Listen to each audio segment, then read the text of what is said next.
kuita zviviri. Chokutanga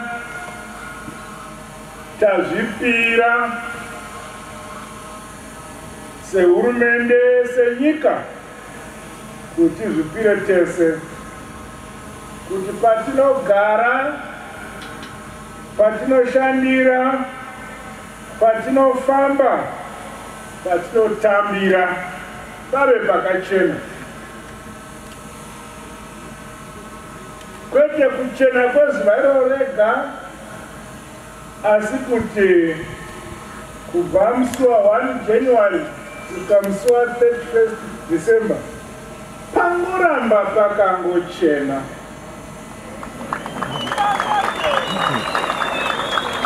Kuti tisakanganwa kuti tazvipira nyaya yokuti tada kuti nyika yedu ichene,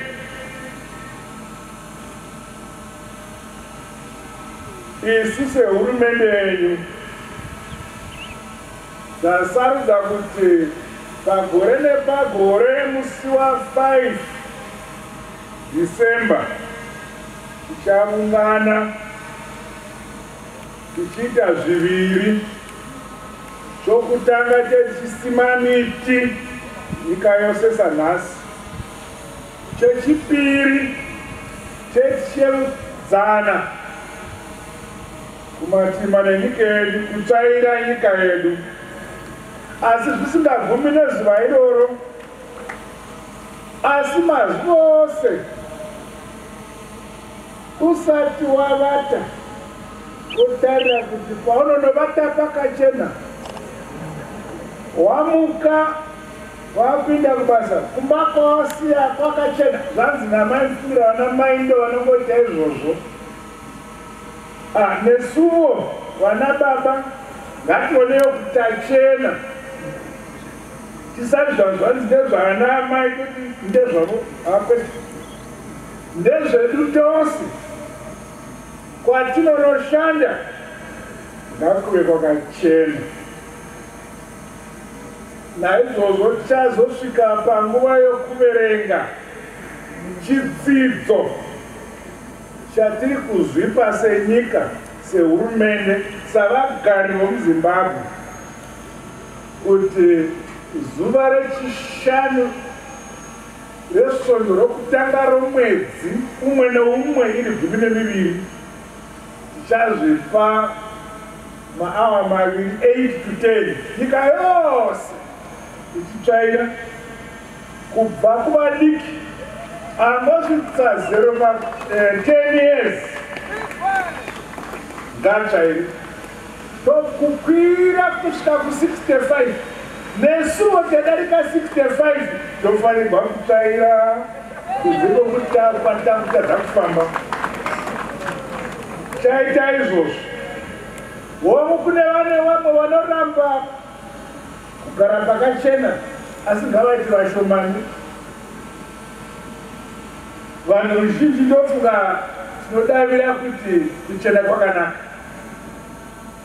Ndavona vasikana navakomana vakawanda vakabata mitsvairo zotsvaira, tinotenda. Ndakutaura norurimi rwakauya nengarava, ndapedza kutaura nerwedu kuti vari pasi vazive kuti ndozvatava kuita.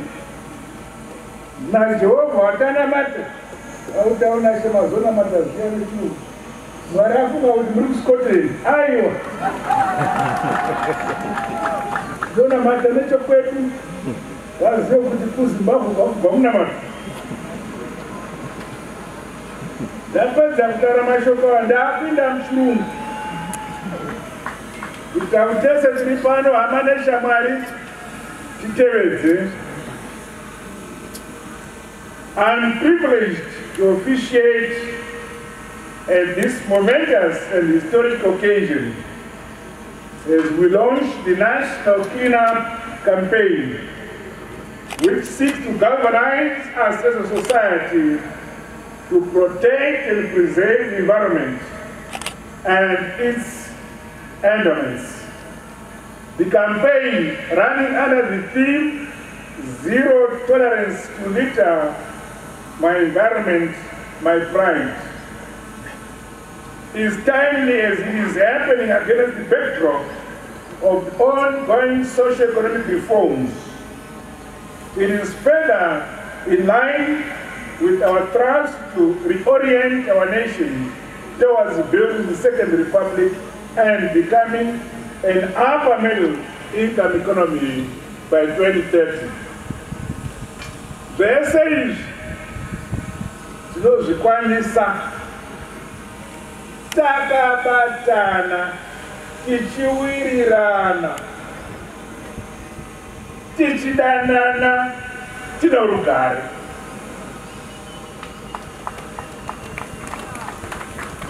Zanzina Reverend Utaunashi, let us work together. I say, let us be united. Let us love peace. Let us love harmony. Let us love each other. Let us work together. Let us clean our nation, clean our environment together. Let us be together. In broad daylight, at night, during challenges, let us be together. Gorere nzara takabatana, gorere mafuta takabatana, gorere sarudzo takabatana, gokuraka takabatana, tichiwamuka nzizi takabatana, kukira makomo takabatana, tichimba takabatana, tonamata takabatana, tochemesa mshedi ochena takabatana.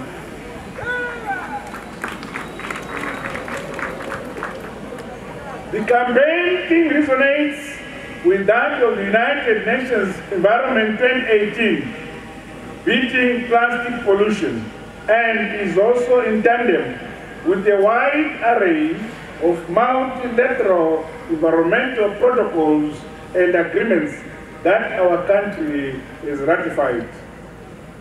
Distinguished guests, ladies and gentlemen, the world we live in is deteriorating rapidly due to the dire consequences of climate change, which manifests as floods, heat waves, diseases, water and air pollution, land degradation, and desertification, among other challenges.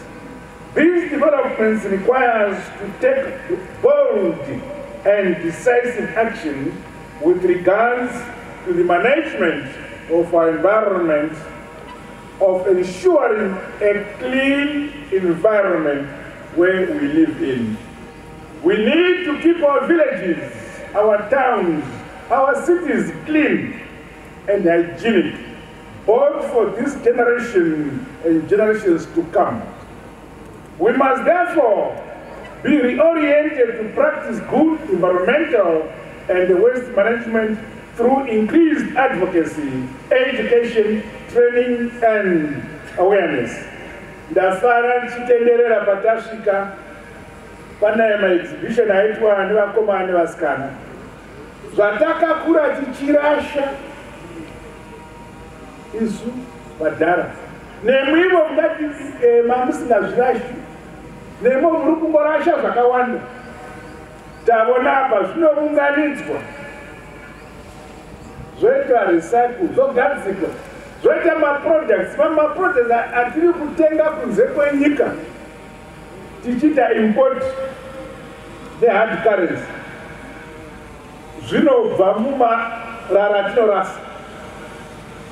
Unoona kuti kupusa vedu wenyu. Hakuna wakura. Tinobva tapusa totsvaka mari kumwe. Kunotenga zvinhu zvinogadzirwa, vatora marara muno vanogadzira votengesera. Zvapera. Feretu. Ndavona zvandavona naita namavice president angu taakutsigira zvatavona izvi.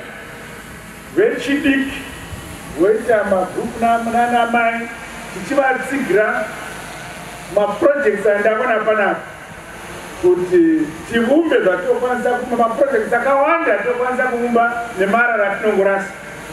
Saka inobatsira zvakare kuti environment igare yakachena.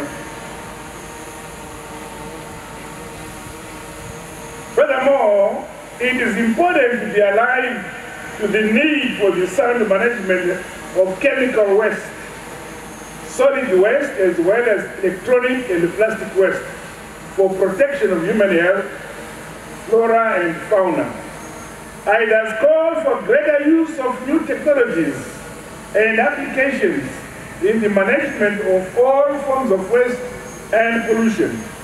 In addition, young entrepreneurs are encouraged to be innovative and explore the immense business potential in waste and environmental management. Equally, our education institutions are encouraged to scale up environmental awareness programs within schools and institutions of higher learning on the importance of respecting the environment and living in harmony with nature. Equipping the future generation with the necessary environmental knowledge and skills will help in mitigating the effects of climate change through environmental restoration and conservation. The Minister of Science and Technology, Varipana, Dr. Professor Mabona Chitenderera, Munama incubation hubs, kuma high institutions of learning. Mabona's great for my Pasna kana university kana science. Vano kukunda sako banasi moto mnangagwa kuda mukulu wino. Na wasikari wali kumana kuno moto kufundisa hizo vitu. Moto ramwenda zokuma incubation hubs atina kuma universities. Could you patent, you can protect 200 projects at your Gazira Tega.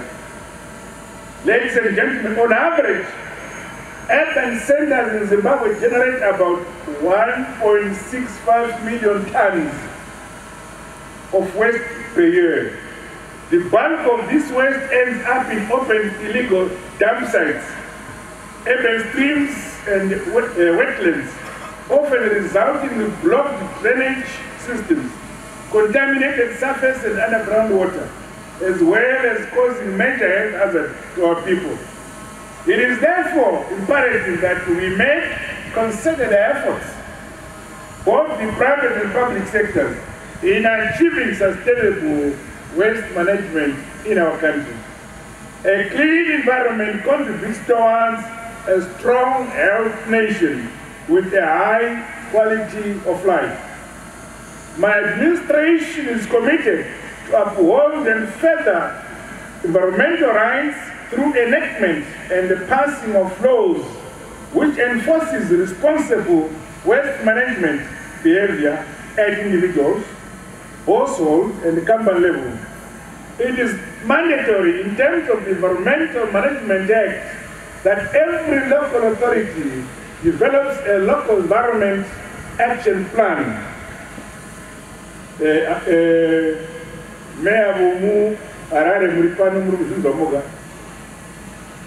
In this respect, it is commendable that some local authorities have embraced the Local Environment Action Plan program and managed to construct properly lined and well-engineered landfill sites. It is my government's expectation that all other municipalities will follow suit. To captains of interest and commerce, let us be mindful that most effluents come from our daily operations. I urge you to be responsible in the manner you manage and dispose the waste you generate on a daily basis. I therefore challenge you to embrace the extended producer responsibility strategy to promote sustainable waste management through recycling and never wantonly disposing waste materials into your surroundings or water bodies. On the other hand, plastic is no doubt one of the biggest pollutants of our environment. Hence, I exhort the wholesale and retail sector to popularize the use of non-plastic packaging that is both durable and recyclable. On its part, the Ministry of Local Government, Public Works and National Housing should direct their stakeholders to prioritize waste management as a key function of service delivery.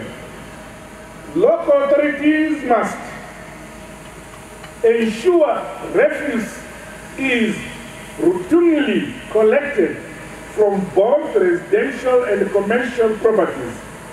The transport sector and motorists in general should play a part